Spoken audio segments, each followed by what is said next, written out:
Hey, what's going on, everybody? We are live for Financial Fitness Friday, and I'm here with my co-host Dave. Dave, what's going on, bud? Jonathan, I'm doing well, my man. How are you? How's the new digs coming along? It's good. New digs are coming along slowly. I got, Nice. Look at that. I got that there, but yeah, see, I got all my stuff on the floor, and then got the backyard, and then I got all my team in the rest of the office. Is that a little teen pool I see over there? Yeah, there's a pool and there's a lake in the back too. It's not the worst place in the world to work. Do business down there, man, for sure. Yeah. So I did this because, listen, I want everyone to have an awesome place to work, increase productivity, and it wasn't costing me too much more than my the rent on my current office. So why not? It's awesome, brother. Wise money moves, and I don't know how many times we talked about it on this show, right? So now, speaking about money and what's going on out there, we have a lot of crazy shit happening. All right. So later this month, they're going to release the results of the bank stress test. I'm going to tell you guys up front, a lot of banks are going to be in trouble. A lot of the smaller local banks, a lot of the regional banks, basically any bank that had a lot of exposure to commercial real estate. Okay, their books are probably going to be toast. Commercial real estate has taken a very large hit, it's still going down. And so what happened was a lot of the banks that were lending, and they had a 5-year lockup when rates were low, meaning their rates on the mortgages or the loans that they took were locked low for 5 years. And now they're coming out of that lockup and the property is worth less and the payment is probably going to double or triple because their rates went up. And so a lot of these investors are dumping these commercial properties at losses. And what we're going to see with the stress test results is we're going to see that there's a lot of banks that are on the brink. And I think that's going to be one catalyst for chaos. I can tell you another one is all the geopolitical tensions, right? And so when you know that the banking system is messed up and now there's you add in the potential for wars all over the place, it's going to create a very turbulent, chaotic time. Okay. And so I can already tell you that there's certain banks, certain institutions that are really tightening up. And when that happens, that means that it's going to be harder to get financing. It's going to be harder to get loans. It's going to be harder to get any type of thing related to money. So any type of credit. And so that brings us to this point. What are you doing to prepare for this? Okay. Having cash is huge. Having access to cash is huge. And having great credit is awesome. You need to have those three things to get through this. Okay. Cash, access to cash, so a line of credit or a way to draw or something to draw from, and really good credit.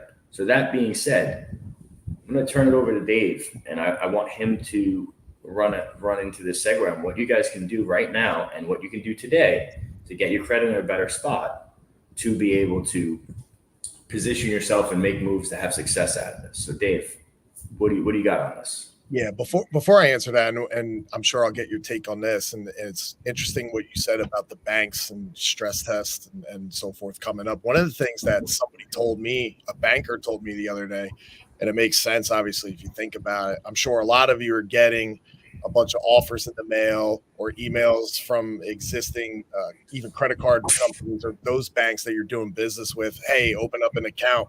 We'll give you a $500 bonus, right? Mm-hmm.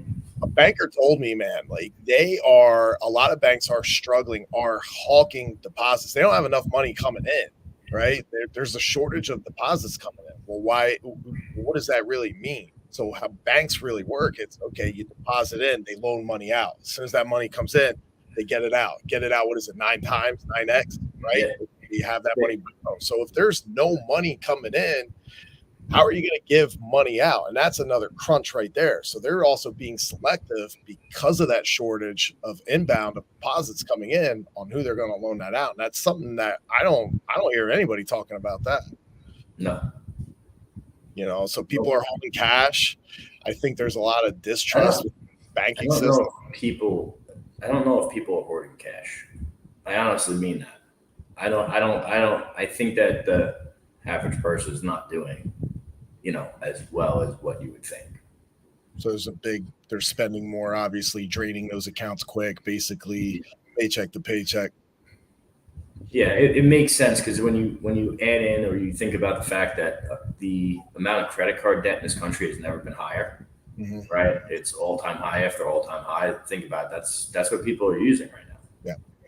Okay, that's what people are using, and then they're sliding us in. So there has potential to be a war.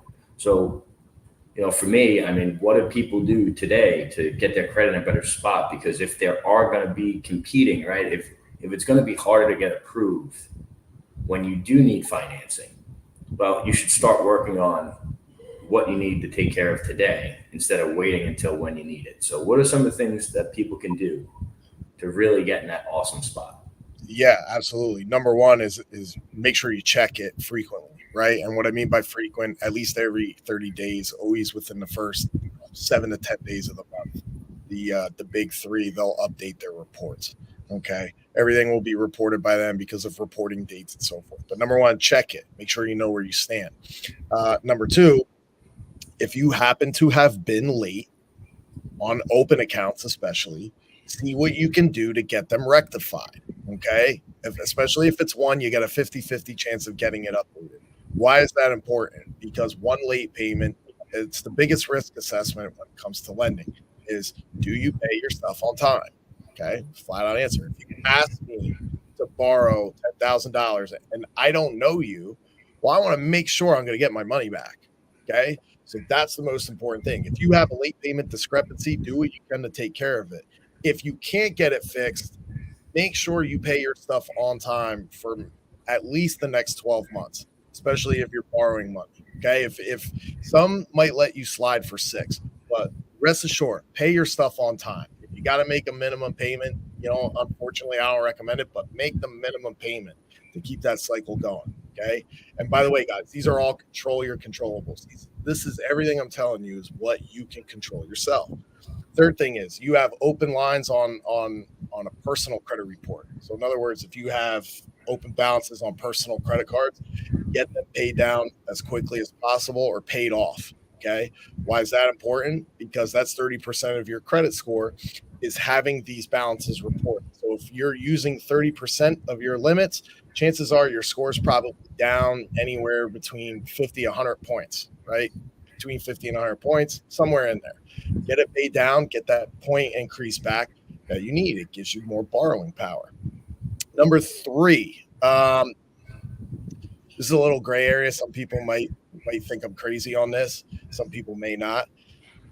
If you are getting offers for more credit cards, take them. Seriously, take them. If somebody's offering you something pre-approval, take it.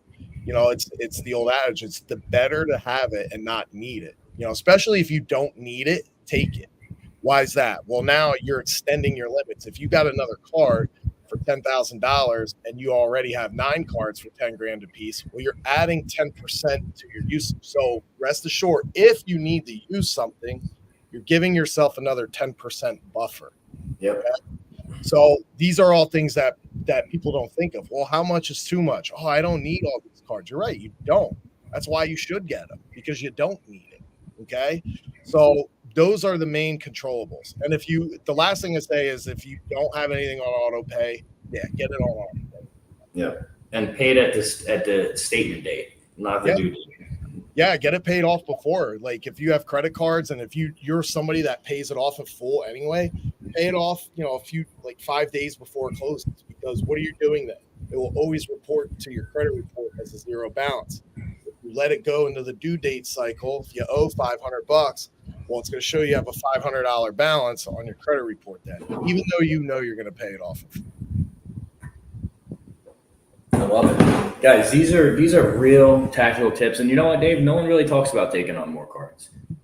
No. The only thing I would say is if anyone's listening to that, I wouldn't, unless it's a really great card that you've wanted for a long time because it has a lot of benefits, I wouldn't be picking any cards that have annual fees. Here's why. The only time I ever missed any type of bill was on a card that had an annual fee. It wasn't an Amex, believe it or not, because Amex is pretty good about connecting all their accounts. Yeah. It was a JetBlue personal card that I stopped using because I switched to a JetBlue business card. And they had an email I no longer used. So it was late for like 60 days. And no one told me until I saw the credit hit. And then I went and fixed it. Then they did forgive it because I never missed a payment or anything. But it did tank my score a little bit, like 50 points. Yeah. That's actually pretty low. Most of the time they'll hit you for 100. So what does that tell you then in Jonathan's situation? If he only got hit with 50 points, that means he has great counts that are long-standing. Payment history is great. Usage is probably either non-existent or very low, because most people, when they get a late payment, it's 100 right off the top. Yeah, it was not fun. But guys, make sure they don't have annual things. And hey, listen, we left a lot out here for you guys, so do us a favor, share this with someone that needs to hear it, and we'll catch you on Mindset Monday. Be great, y'all.